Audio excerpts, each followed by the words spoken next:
Israel যুদ্ধে প্রভাব পড়তে পারে বাংলাদেশের ওপরও। আন্তর্জাতিক সম্পর্ক বিশ্লেষকরা বলছেন, ইরানের ওপর আধিপত্য বিস্তার করতেই দেশটিতে মার্কিনীদের হামলা।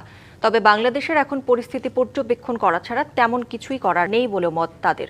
এদিকে কাতার, বাহরাইনে অবস্থানরত বাংলাদেশিদের সতর্ক থাকার নির্দেশনা দিয়েছে সেখানকার দূতাবাস। সংঘাতে জড়িয়েছে যুক্তরাষ্ট্র, ইসরায়েল ও ইরান।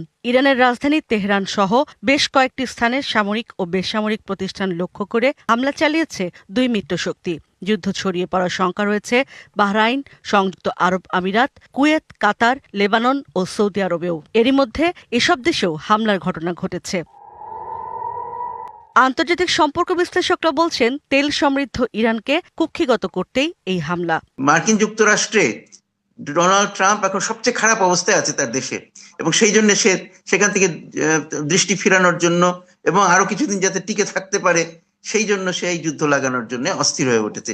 একই অবস্থা ইসরায়েলে নেতানিয়াহুর, যে যুদ্ধটা চাপিয়ে দিয়েছে ইরানের উপরে। এখন ইরান বাধ্য হয়ে তার নিজেকে ডিফেন্ড করবার চেষ্টা করছে যতটা সম্ভব। বাংলাদেশে এই হামলার প্রভাব কিভাবে পড়বে এমন প্রশ্নে অধ্যাপক ইমতিয়াজ আহমেদ বলেন, ব্যবসা বাণিজ্য ক্ষতির মুখে পড়বে, তবে যুদ্ধ কতটা ছড়ায় সেজন্য অপেক্ষা করতে হবে। প্রথম যে জিনিসটা দেখা দরকার যে ক্ষয়ক্ষতি কতখানি হচ্ছে, টার্গেটটা কি ছিল, এবং পাল্টা যে ইরানের যে আক্রমণ সেই টার্গেটটা কত এবং কত ক্ষয়ক্ষতি, তাহলে হয়তো কিছুটা বোঝা যাবে যে এই মাত্রাটা কোন জায়গায় যে থামবে।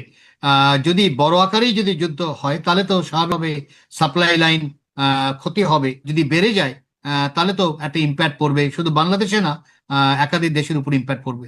এছাড়া যুদ্ধ দীর্ঘায়িত হলে এর প্রভাব শুধু বাংলাদেশে নয়, বিশ্বের প্রায় সব দেশেই পড়বে বলে মনে করেন তারা।